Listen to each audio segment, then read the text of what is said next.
Yo también deseo agradecer la presencia del señor ministro. Mi grupo comprende perfectamente la dificultad de la situación y la dificultad de su tarea. Y no es nuestro propósito aumentar las dificultades, todo lo contrario. Pero creemos que lo que nosotros podemos aportar como un grupo de la oposición es podemos aportar claridad, podemos intentar aclarar la situación. No en vano la palabra crédito tiene un doble sentido y viene de confianza. Una persona, una institución tiene crédito cuando inspira confianza. En ese sentido, como indicaba el orador anterior, creo que no hay proporción entre los problemas de que hablamos y la gravedad de la situación y las explicaciones que nos ha dado esta tarde. Y espero que al hilo de nuestras preguntas podamos conocer más detalles. Mi grupo tiene la sensación de que el Gobierno llegó al poder sin un plan de actuación claro y que ha desaprovechado unos meses de margen que nos dieron las provisiones de liquidez del Banco Central Europeo. Se decidió aplazar los presupuestos a después de las elecciones andaluzas, ahora los estamos aprobando, y se aplicó una reforma financiera que consideramos en su momento insuficiente y el tiempo nos ha dado la razón. En aquel debate, si el señor ministro recuerda, planteamos una serie de dudas, una serie de problemas que creíamos que quedaban abiertos y lo que más nos preocupa es que no estamos seguros de que no sigan abiertos todavía tras las últimas medidas adoptadas.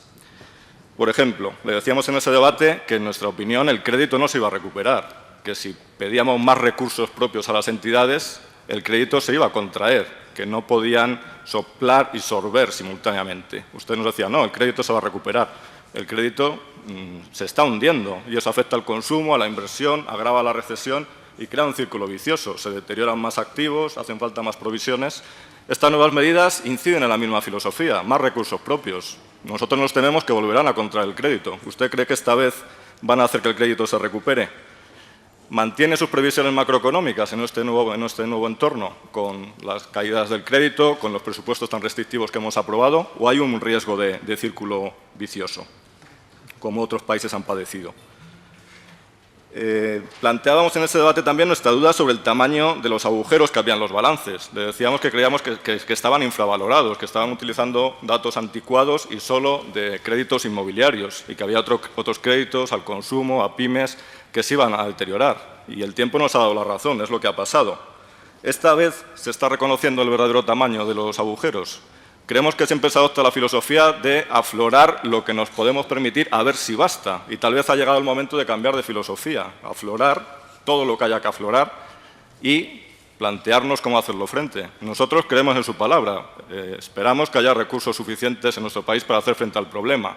Pero si no fuese así, sería mejor plantearse acudir a los fondos europeos. Insisto, usted nos dice que no hará falta, le creemos.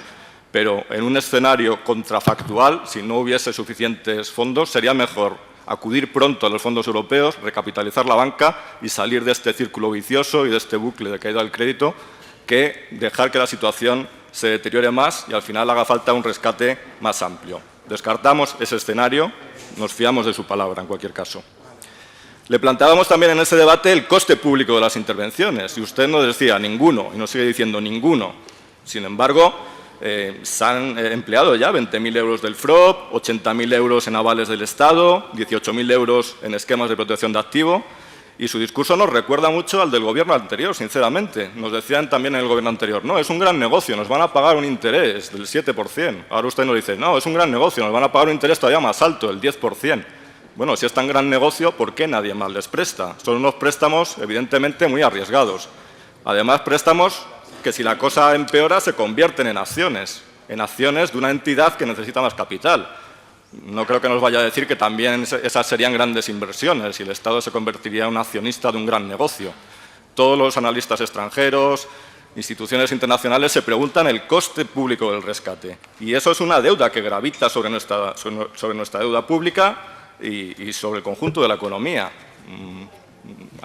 Se reitera en su afirmación de que no hay un coste público. Si no es así, ¿en cuánto lo estima? Estas dudas, por desgracia, se han extendido. Ya no son solo los analistas. Cuando uno va a un restaurante, lo escucha en las mesas de al lado. Y es importante, creemos, transmitir tranquilidad a los ciudadanos. Pero la tranquilidad se tiene que basar en la verdad, se tiene que basar en realidades, no solo en eslóganes que se han repetido durante demasiados años y que ya no generan, en nuestra opinión, confianza. Por ejemplo, aclarar la relación entre las nuevas sociedades de gestión de activos y el balance de los bancos ayudaría tal vez a disipar esas dudas. Si se quiere segregar los activos inmobiliarios en esas sociedades, ¿qué tipo de vinculación van a mantener con el resto de los balances bancarios? Creemos una auténtica tragedia tener que depender de evaluadores extranjeros. Una institución tan prestigiosa como el Banco de España ha perdido todo su prestigio. Esos evaluadores extranjeros indican que fuera ya no se fían ni del Banco de España ni de las instituciones domésticas. El Gobierno lo presenta como un acto de transparencia, pero ha sido un acto forzado y creemos que constituye un gran fracaso como país haber perdido la confianza internacional y el capital que suponía tener un supervisor respetado como el Banco de España. Decíamos también en aquel debate sobre el Real Decreto 2/2012 que la política de fusiones per se no iba a ningún sitio, que fusionar dos entidades con problemas solo creaba una entidad mayor. Y eso es exactamente lo que ha pasado en el caso de Bankia, fusionando Caja Madrid, Bancaja, otras entidades con problemas. ¿Se va a persistir en esa política de fusiones que en el fondo constituyen una huida hacia adelante? Y le decíamos en ese debate también que había un problema de politización, que en nuestra opinión estaba en la raíz de lo sucedido y que todavía no se había solucionado. Aquí las comunidades autónomas han tenido un papel importante. Lamento siempre estar criticando a las comunidades autónomas, las respetamos y tienen muchas virtudes, pero como en general otros partidos señalan siempre sus virtudes, a nosotros nos toca el papel antipático de señalar sus defectos. Y estas cajas de ahorros han estado politizadas, mediatizadas por las comunidades autónomas. Eso ha hecho que haya habido una gestión poco profesional, ha hecho que se hayan financiado proyectos no rentables, ha hecho que se tardase en afrontar el problema porque había unos intereses políticos que lo impedían y ha hecho que las fusiones también se hayan hecho con criterios políticos y no empresariales. Esa politización, insisto, está en la raíz de los problemas porque bancos y cajas han operado en el mismo mercado y los problemas están en las cajas mayoritariamente y no en los bancos. Y es una tarea pendiente. Usted nos decía, no, esto ya está solucionado. Bueno, ahora en prensa se ve quiénes son los gestores de Bankia. Y son personas con carnet del PSOE, del PP, de Izquierda Unida. No lo digo yo, es que en cualquier medio de comunicación aparecen repartidos por cuotas y por carnets. Y lo mismo ha pasado en otras entidades. Son personas con vinculaciones políticas y sin conocimientos técnicos. Es más, se da la paradoja que con los sistemas institucionales de protección incluso han aumentado las estructuras de gobierno y están las antiguas estructuras y las nuevas. Los puestos politizados son más en vez de menos. Creemos que eso hay que corregirlo, ya no puede esperarse más y que tiene que ir unido a la exigencia de responsabilidades. Usted en la rueda de prensa del Consejo de Ministros, a una pregunta en periodista sobre si habían detectado responsabilidades, contestó, para mi sorpresa, no hemos detectado ninguna. Yo le rogaría que mirase con más cuidado, porque si en una situación como esta no ha encontrado ninguna responsabilidad, la sociedad española no puede por menos que sorprenderse. Hay directivos, insisto, con sueldos millonarios, con indemnizaciones millonarias, politizados, que han llevado a las entidades a este callejón sin salida y normalmente los altos sueldos van unidos a altas responsabilidades. ¿Por qué están algunas personas cobrando sueldos de más de 1 millón de euros si luego no son responsables de nada? ¿Qué justificaba esos salarios? Hay temas también como las participaciones preferentes. Muchos cientos de miles de personas, muchos jubilados han comprado participaciones preferentes fiándose de los directores de sus sucursales y ahora van a perder todo su valor. Muchos pequeños accionistas compraron acciones de Bankia. ¿Todos estos problemas han surgido en las últimas semanas o existían ya cuando se emitieron esas acciones? ¿Hay alguna responsabilidad en la Comisión Nacional del Mercado de Valores?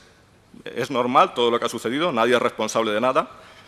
Mi partido sería favorable a crear una comisión de investigación en el Congreso, como anunciamos en su momento, y apoyamos las iniciativas de otros grupos, como Izquierda Unida, en ese sentido, y creemos que las dos subcomisiones que se han creado son muy interesantes, pero no pueden desempeñar ese papel de una comisión de investigación, tienen otros fines.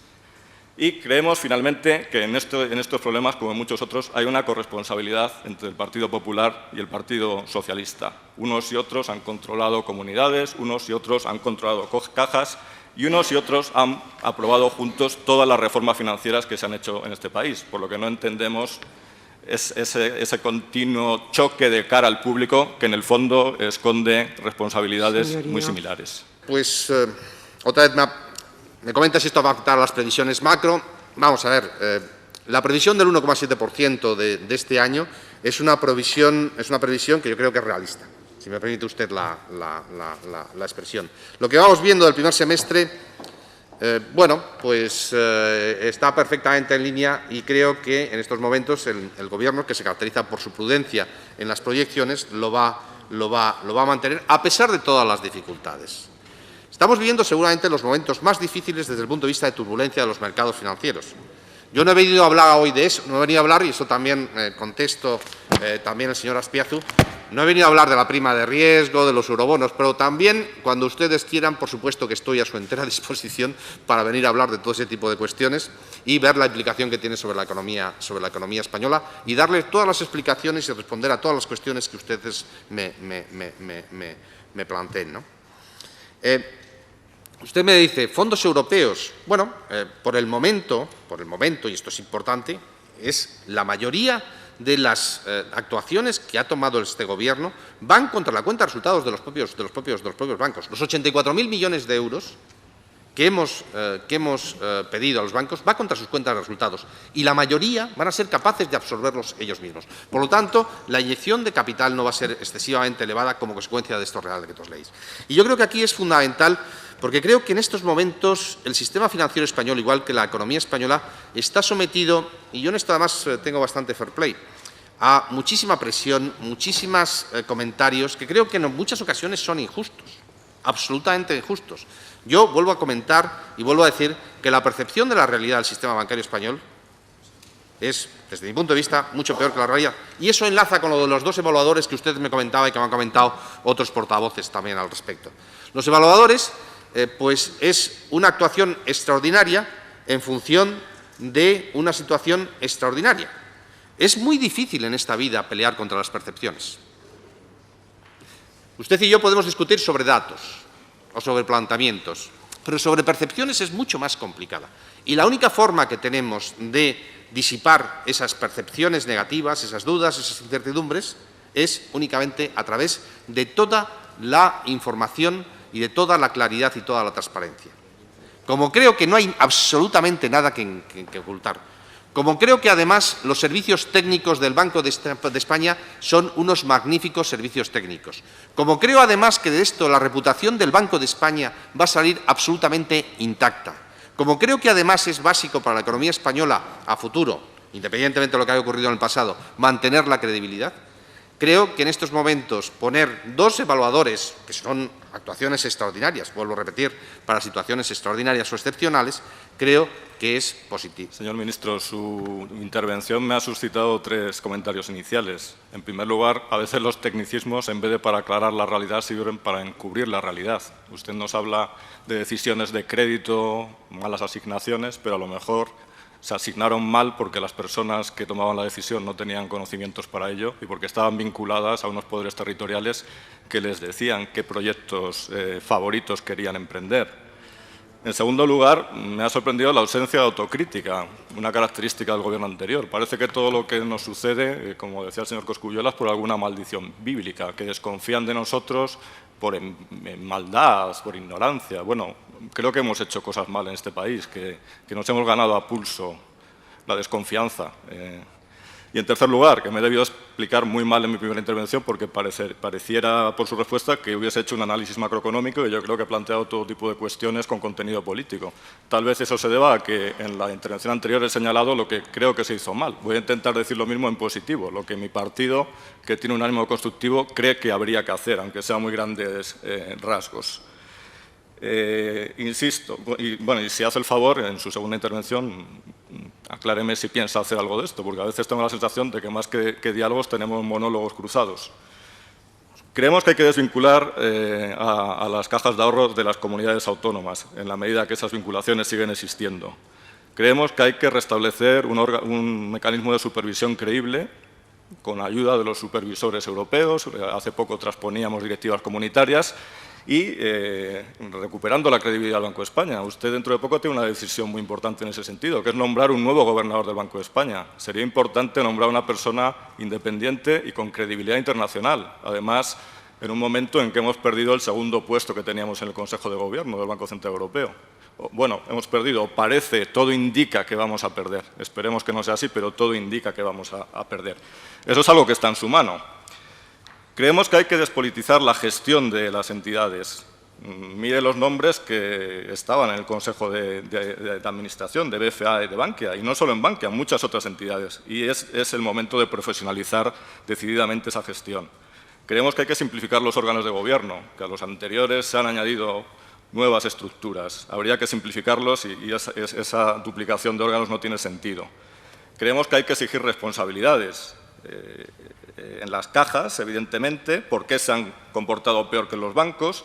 En el caso de las preferentes, usted mismo ha reconocido que algo raro ha pasado, pero no ha derivado ninguna consecuencia de eso.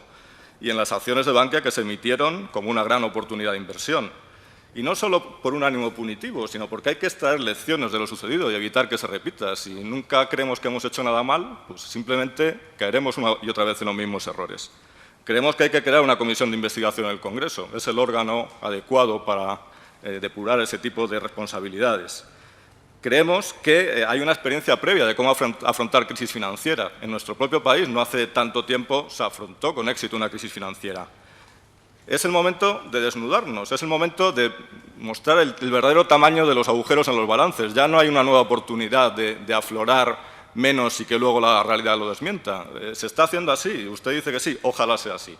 Cuando eso salga a la luz y esa desconfianza general remita, nuestro grupo está de acuerdo con usted. Hay bancos seguramente en España, los grandes bancos internacionalizados, que no están en tan mala situación como se cree y pueden seguir adelante perfectamente, incluso sin ayudas. Hay otros que tienen problemas manejables y puede funcionar la estrategia de prestarles dinero público y que lo devuelvan. Pero hay otros que no son solventes, hay otros que son entidades zombies y en ese caso habría que distinguir. Los que no son sistémicos, los que son pequeños, tal vez convendría liquidarlos, tal vez no tiene sentido un rescate generalizado, tal vez las reglas del mercado deben funcionar. Y en los que se nacionaliza, pues habría que nacionalizarlos no vergonzantemente, sino con todas las consecuencias, con una gestión pública, un saneamiento y con todas las consecuencias hasta que se produjese una futura privatización. No son ocurrencias mías, es más o menos lo que decía la OCDE en un informe de ayer, es el método ortodoxo de afrontar este tipo de problemas, hasta donde yo lo entiendo. ¿Esto se puede hacer únicamente con nuestros recursos? Ojalá sea así. Insisto, si no es así, y las dudas me surgen, no porque dude de usted, sino porque hay presidentes de otros países, hay académicos extranjeros de alto nivel, no son iluminados muchos de los que plantean la cuestión y a uno lo hacen dudar, pues afrontemos los problemas, no los dilatemos hasta que nos los encontremos más grandes. Si con nuestros recursos no fuese suficiente, ojalá no sea así, mejor una ayuda limitada en la banca que rompa este círculo vicioso y esta contracción del crédito, que no negar la realidad, como tantas veces se ha hecho, para encontrarnos el mismo problema un poco más allá. Para terminar, y no quiero abusar de la generosidad de la presidenta, solo querría hacer dos últimas afirmaciones. No hay margen para más errores, en nuestra opinión. Esta vez hay que acertar y hay que enmarcar lo que se haga en la situación general de la sociedad española, que está atravesando muchas dificultades y no entendería una asimetría de trato porque los afectados sean personas poderosas.